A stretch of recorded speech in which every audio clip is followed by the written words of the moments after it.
Hi everybody, I know I got a lot of good feedback from the scalp trade video I posted a while ago, so there's a scalp showing up here in the 1 minute chart of the ES, which I thought I'd try to run through in real time if the market will cooperate and kind of see what the market's going to do. Here we have obviously a major sell-off this morning, a little bit of a spike low and then a higher low, so the market's definitely moving towards a more bullish mindset as it takes out this high and forms a higher low and a higher high on an intraday level. We're basing here, and the 200 period moving average is just a little bit higher, around 852. So we have what I call a magnet trade. Now, as many of you know, that the 200 period moving average is one that oh, hang on a second, I got to go ahead and make my I'm going to go ahead and take a position here as it tests moving average support at 849. So let me go ahead and do that, and then I'll come back and tell you why in just a moment. Okay, easy fill at 49. It actually went a tick lower, so you could have filled 100 contracts as easily as not. All right, so where were we? Okay, we've got the market that's bottoming. Obviously, if we look at deeper time frames, we're going to see this bottoming action in the form of a tail on the 5-minute or the 15 or 30-minute charts. And the market's beginning to base here near its highs at 850. So essentially what I did was took an aggressive entry at 849 in anticipation of the more traditional breakout at 850, which is about to happen here as I speak to you. Not a lot of volume yet. We're just coming out of the doldrums here. It's 125, so the volume is kind of coming back. And this is just a very quick magnet trade. I'm just going to go for a test of the 20 period moving average. In fact, I need to pause and put that order in as well at 851.75. So let me go ahead and do that. I'm just going to bid or offer out one tick below the 852 level. All right, and we're back. So now this trade is pretty much set up to go. Even though it's a scalp, which I hope will be closed within the next 2 to 3 minutes, I could literally walk away from my computer right now and the trade would manage itself. I have my limit order out and I have a stop loss out. Now in terms of a stop loss, as you know from other videos, for me, my philosophy is that the stop loss is placed just below the area at which the market proves your opinion wrong. So what is my opinion? Well, I think the market's is bottoming here, and I think it's going to rally up to test resistance in the form of the 200 period moving average here. So that's my trade in a nutshell. And so if the market were to come down and take out the 848 area, it would have broken down into this area of chart support, as well as breaking the moving averages. So for me, that would be a failure. And if it goes down towards 848, probably going to see a retest of the lows and maybe even a breakdown to a new low on the day. So so that's where my stop loss is set. So it's really a very simple trade. Risk to point, I'm up 2 at the moment, so it's a 2-to-1 trade. It'll be about 2.75 to 1 if it eventually fills here at my profit objective. But do you see how I used a micro pullback within the context of the overall base in order to get that elegant entry? I'm still risking about the same amount as the traditional breakout players, but I'm essentially already up a point when they take their initial entry, and I don't really have any slippage. It was easy to fill into 49 there. As you can see, it went a tick lower. So as I said, you could easily have filled any number of contracts you wanted up to at least 100, if not more. But for an easy little 20 lot, it's a no-brainer, easy to fill. So that's another value for taking an aggressive entry. So again, with that all in mind, I have very little to do but sit here and wait for resolution, and so hopefully we'll see that in the next couple of minutes. Again, not a whole lot to do. I put all of my creative energy and my intuitive focus into picking my entry, into picking my line of least resistance, and my overall market bias on this small time frame trade.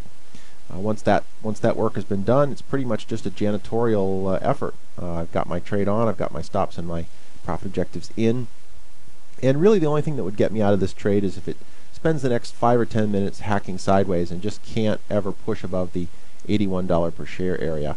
And certainly that's a possibility. But again, because I took such an aggressive entry, I've got a lot of wiggle room here in order to get out as a scratch if this indeed turns out to be a false breakout. So just kind of hanging out here, waiting to build some power, and I think I'll go ahead and pause and let another couple of minutes go by until we're up here testing the profit objective. Alright, so come back here after a couple of minutes. You can see the market's just been hovering sideways, basing near its highs, building power for the next thrust to the upside. And so hopefully it will go back live here. We'll see in the next minute or two.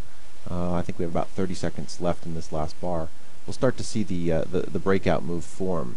Normally when a market bases, as you can kind of see in this previous little base sideways here, it's about a 7 to 10 minute base, and then it breaks out to the upside. So we'll see if it can't do the same thing here. It may need to come back down to test the 850 level, and actually that might be an attractive point at which to add to the position. And here's that moment of truth. I think I actually will go ahead and press this position as the market pulls back to test support yet again. Okay, and once again, I'm buying when nobody else is very interested. So the fills are easy to get. There's no slippage involved. Easy to get filled right at 850 even. So got one lot at 849, one lot at 850, and I think I'm going to trail the stop up for both to just under this bar's low at 848.75. And I'm going to put a time stop now, because having tested another micro level of support, this market needs to rally up to the 851 level, challenge and break in the next, I'd say, 2 to 3 minutes. So we've just rolled over into a new bar, as you can see here, and we're about to see that breakout above. And here we go. We're starting to challenge that high at 851. And okay, here we go. One more tick, and now we're just waiting for the fill. Didn't get it. Just got it. Okay, so there you go. A final move up. So let's go ahead and drop back down to a text window here. I can actually show you what the outcome is on that trade. All right. Well, it seems like a lot of people that I've been working with in my consulting business have about $25,000 in their futures trading account, and so a 1% risk on that is going to be $250, and that's usually a pretty good level for day trading type entries. So if you were trading within the construct of a 25K account, then your first trade again was a 1-point stop. Would have had 5 contracts at 849 even. So you got 5 at 849. And then the add, I usually just use the same kind of a trading strategy, so risking another $250 at 850, and of course both exited at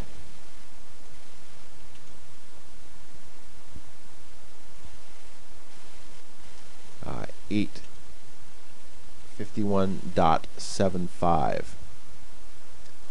So go back up here again. So 851.75 means you made 1.75 points of profit on that add, and on the initial trade, we're looking at a 2.75 point profit. That comes to 687.50 in terms of profit on the original trade, and 437 on the second trade. I think that's also 0.5, isn't it? So for a grand total of, let's see, it's 1125. Like that. So again, you risked a maximum of $500. If everything had gone badly and the stops had been hit, you would have been down about 500, and you made 1125. So it's a little better than 2 to 1 on just a couple of minutes of effort, waiting for the market to set up, and then grabbing a little scalp. So there you have it, a little high probability trade in the S&P E-mini for you to ponder. As always, thanks for listening. My name's Yoder. Good luck and good trading.